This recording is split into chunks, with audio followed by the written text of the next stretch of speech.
1 करोड़ का सवाल देखा, 5 करोड़ का सवाल देखा, सवाल 7 करोड़ का भी देखा, लेकिन इस बार सवाल है 140 करोड़ का। 140 करोड़ उम्मीदों का। तो तैयार है टीम इंडिया जवाब देने के लिए। डीपी वर्ल्ड एशिया कप शुरू हो रहा है सोनी लिव और सोनी स्पोर्ट्स नेटवर्क के टीवी चैनल्स पर।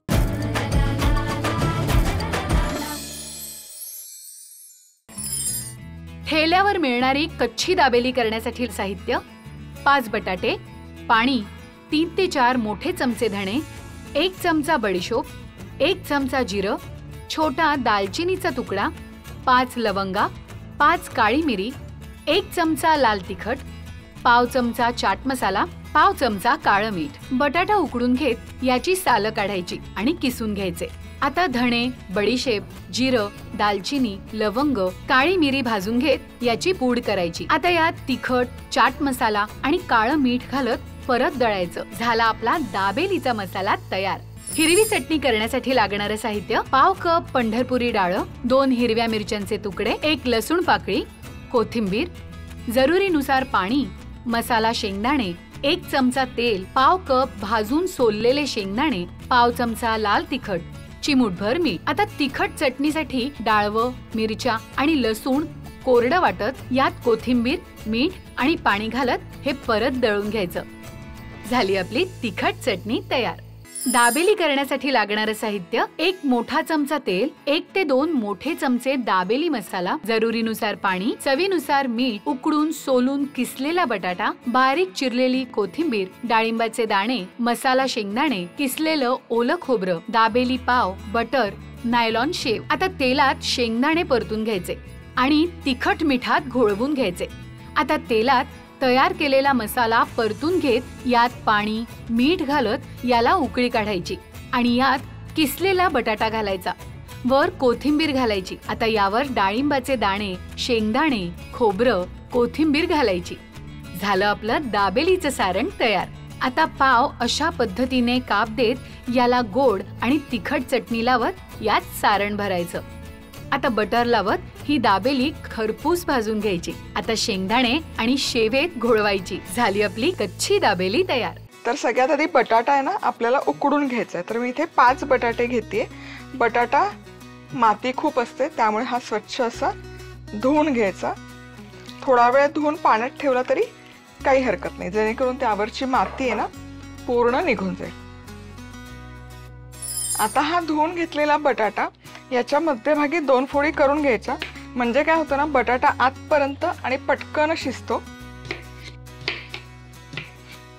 फोडी करून घेतलेले बटाटे कुकर मध्ये घालून घ्यायचे। आता काय होतं ना कच्ची दाबेलीसाठी बटाटा आहे ना थोडा जास्त शिजलेला चालतो। इनफॅक्ट मी सजेस्ट करेन की थोडा जास्त शिजवा। थोडा पचपचीत असेल ना तर ते जे स्टफिंग आहे ना ते छान बनतं। आता यात थोडंसं पाणी घालायचं, खूप नाही गरज, कारण बटाट्यामध्ये भरपूर स्टार्च आणि पाणी असतं। आता झाकण लावायचं आणि मध्यम आचेवर 3 शिट्ट्या काढून घेऊ शकता। वाफेवर शिजवायचं असेल तर हाय हीटवर 5 मिनिटं आणि पुढचे 10 मिनिटं लो हीटवर। चला आता आंबट गोड अशी चिंच गुळाची चटणी कशी बनवायची ते बघूयात। तर इथे चिंच घेतलेली आहे, ही 100 ग्रॅम चिंच आहे। याच्या ना अशा शिरा सगळ्या काढून घ्यायच्या आणि बिया तेही पूर्ण काढून घ्यायच्या। चिंच छानपैकी अशी निवडून झाली की भरपूर पाणी घालायचं आणि 3 ते 4 वेळा स्वच्छ धुवून घ्यायची, जेणेकरून त्यामध्ये जर काही माती वगैरे असेल, कचरा असेल तर तो पूर्ण निघून जाईल। चला इथे आता ही स्वच्छ धुतलेली चिंच कुकरच्या भांड्यामध्ये घालून घ्यायची। 100 ग्रॅम चिंच आहे तर 100 ग्रॅमच इथे गुळाचा वापर करायचा आहे आणि 50 ग्रॅम ओला खजूर आहे आणि याच्या बिया काढून घेतल्या। आता यामध्ये पाणी घालायचं, खूप पण पाणी नाही घालायचं, हे सगळं फक्त सोखेल इतपतच। झाकण लावायचं आणि फक्त 1 शिट्टी काढून घ्यायची। चला तर मग इथे हे चिंच गुळाचं मिश्रण 1च शिट्टी काढून घेतली। वा, तुम्ही बघू शकाल मस्त असं मौसूत झालेलं आहे। आता हे असंच मॅशरने मॅश करून घेऊ शकता, पण मी हे मिक्सरमध्ये छान फिरवून घेते म्हणजे ते छान एकसंध किंवा एकजीव होतं। कच्ची दाबेली बनवण्यासाठीचा बटाटा जो आहे तो व्यवस्थित उकडून घेतला, बघू शकाल। आता हा काढूयात.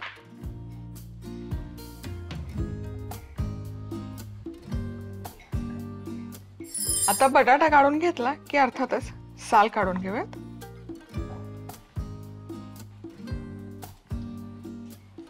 आता बटाटा आहे ना मॅश करून घेऊ शकता, पण शक्यतो किसून घेते कारण कच्ची दाबेली आहे.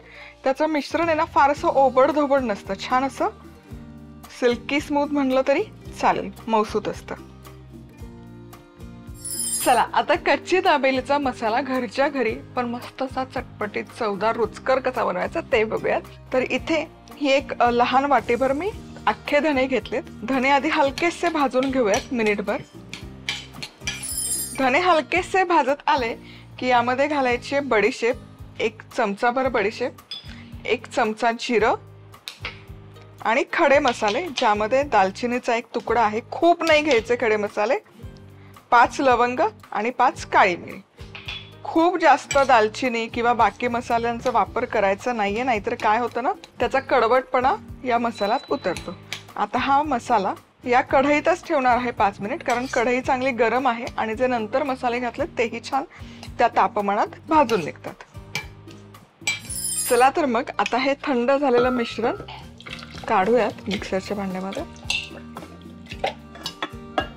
थोडंसं पाणी घालूयात, कन्सिस्टन्सी ऍडजस्ट होईल इतपत.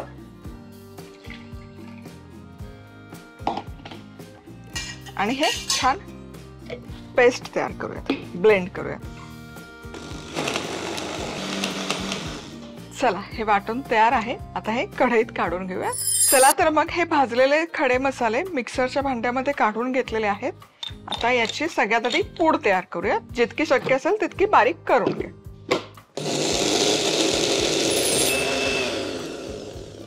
चला याची पूड तयार आहे.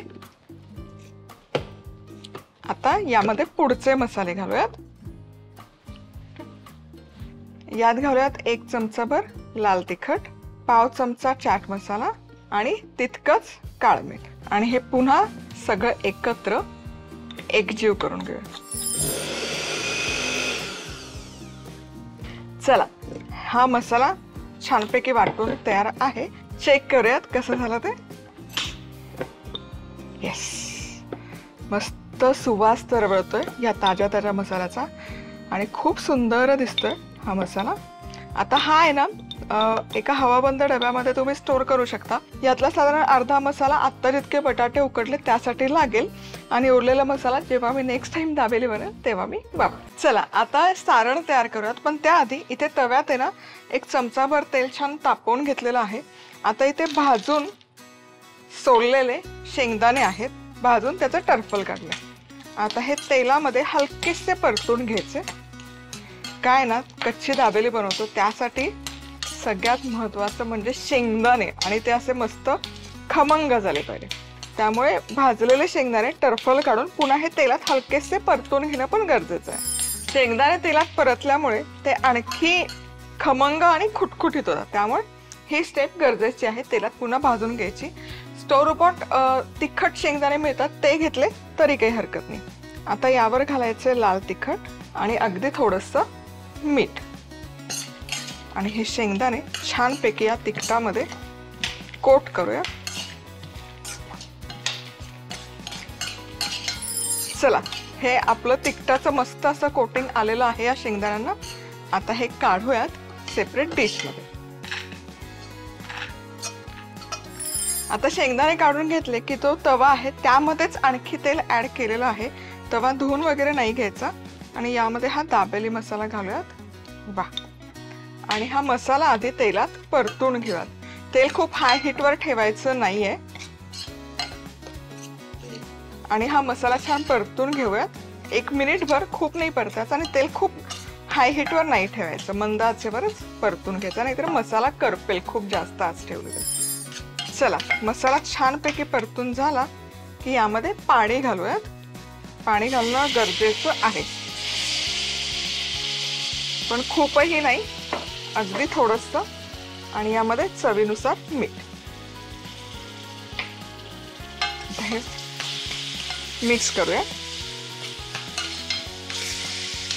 थोडंसं आणखी पाणी लागेल.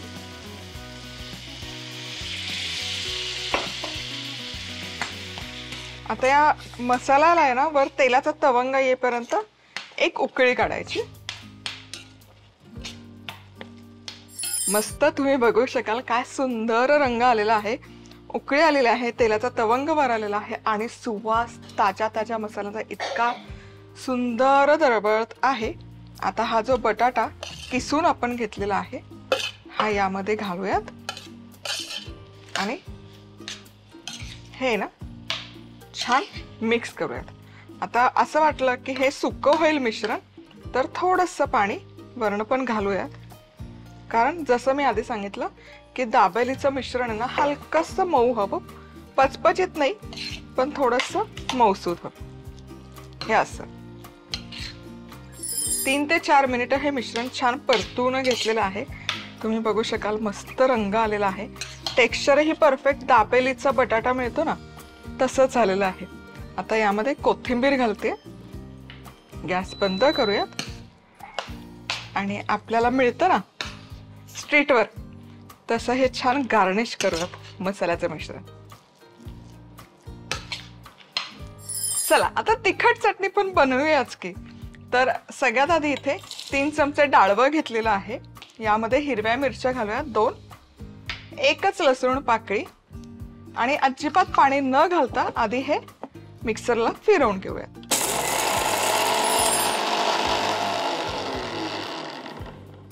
यामुळे काय होतं ना बघा हे छान असं दळलं गेलं डाळवं, चटणी छान स्मूथ व्हायला मदत होते, म्हणून ही प्रोसेस आधी करायची. आता यामध्ये खूप सारी कोथिंबीर घालायची, चवीपुरतं मीठ घालायचं आणि आता या स्टेजला पाणी घालूयात. आता पुदिना घालत नाही मी, कारण पुदिना हा फक्त सँडविच चटणीमध्ये वापरला जातो. तुम्हाला आवडत असेल तर तुम्ही घाला, पण इन जनरल बाकी पदार्थ ज्याच्या हिरव्या चटण्या असतात त्यामध्ये पुदिना नसतो. सँडविच चटणीमध्ये स्पेसिफिकली त्याची चव खूप छान लागते, अदरवाईज पुदिना नाही घातला तरी चालतो. चला इथे आपली हिरवी चटणी देखील बनवून आहे तयार. तुम्ही बघू शकाल मस्त अशी एकसंध झालेली आहे, रंगही सुरेख आलेला आहे, खूप पातळ नाही आणि मिरची एकीकडे लसूण एकीकडे असं अजिबात झालेलं नाही. थोड्या वेळाने हे आणखी दाटसर व्हायला सुरुवात होते. चला भाजीची जय्यत तयारी झालेली आहे. आता ही बटाट्याची भाजी ना आपण मस्त अशी स्ट्रीट स्टाईल स्प्रेड तयार करूनच घेऊयात का नाही. छान असं एक पसरट ताट घेऊयात आणि यामध्ये हे पसरवून घेऊयात सगळा मसाला. आता इथे बघू शकाल दाबेलीच्या सारणाला रंग खूप सुरेख आलेला आहे. आता यावर घालूयात डाळिंबाचे दाणे, परफेक्ट स्ट्रीटवर मिळते ना तसाच रंग आलेला आहे. हलकंसं हे प्रेस करूयात म्हणजे ते सुटणार नाही. हे आपले शेंगदाणे जे आपण तळून घेतले होते, थोडंसं खोबरं कॉन्ट्रास्ट रंगासाठी फक्त, अगदी नाही घातलं तरी चालेल, आणि कोथिंबीर. क्या बात है. चला जय्यत तयारी चालू आहे, मस्त आपलं सारण तयार आहे, चटण्या तयार आहेत. आता दाबेली तयार करायला सुरुवात करूया. कच्ची दाबेली बनवण्यासाठी ना हा दाबेलीचा स्पेशल पाव येतो, आजकाल बेकरीमध्ये अवेलेबल असतो, तो घेऊन येऊ शकता. किंवा अगदीच अवेलेबल नसेल तर तुम्ही रिक्वेस्ट केली बेकरला तर ते तुमच्यासाठी असे लादी पाव बनवून देतात. आणि हा जर कच्ची दाबेलीचा पाव नसेल तर मग लादी पाव वापरा, तेही चालेल. आता हा मस्त असा हा पाव घेऊयात आणि याला आहे ना असं एक पॉकेट तयार करायचं. पूर्ण कट नाही करायचं जसं वडापावला करतो तसं, फक्त हे असं मधल्या बाजूने एक स्लिट देऊ. आता हे पॉकेट क्रिएट झालं की याच्या एक बाजूला आंबट गोड चटणी लावून घ्यायची जी आपण तयार केली आहे. बघा छान अशी दाटसर आहे ही चटणी. चटण्यांची चव खूप छान लागते, त्यामुळे चटणी लावायला कंजूशी नका करू. आणि हे उलटं करायचं आणि ही जी दुसरी वरची बाजू आहे यावर मी ही हिरवी चटणी लावते. आता हा जो इतका छान आपण स्प्रेड तयार करून घेतलेला आहे, हे सारण घ्यायचं, त्या पॉकेटमध्ये बसेल इतपत यामध्ये छानपैकी स्टफ करायचं, प्रेस करायचं आतपर्यंत गेलं पाहिजे हे सारण. एजेसला लागलं तर थोडं आणखी भरून घ्यायचं. काय सुंदर दिसतीये दाबेली. आता हे भाजूया. चला, कच्ची दाबेलीचा सागर संगीत स्टॉल लागून झालेला आहे. आता दाबेली फ्राय करायला घेऊया. तर दाबेलीला खालच्या बाजूने बटर लावायचं. खरं तव्यात टाकलं तरी चालेल, पण ते बटर आहे ना फार मस्त स्प्रेड होतं. आणि हे असं तव्यावर ठेवायचं आणि वरच्या बाजूनेही मस्त असं भरपूर बटर लावायचं. वा वा, छान खरपूस भाजून घ्यायची. उलटवायची अजिबात गडबड करायची नाही. क्रिस्प आला पाहिजे त्याला. चला, आता ही दुसरी बाजू पण मस्त अशी खरपूस होईपर्यंत भाजून घ्यायची.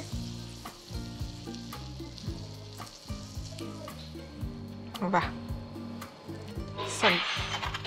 मस्त अशी खरपूस. हे बघा, याचे खालची जी थोडीशी पांढरट बाजू असते ना, तीही छान अशी भाजून घेतलेली आहे मी.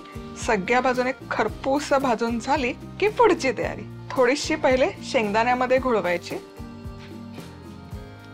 ज्या बाजूला भाजी येते, आणि मग शेव मध्ये. आणि ही दाबेली आता तयार आहे.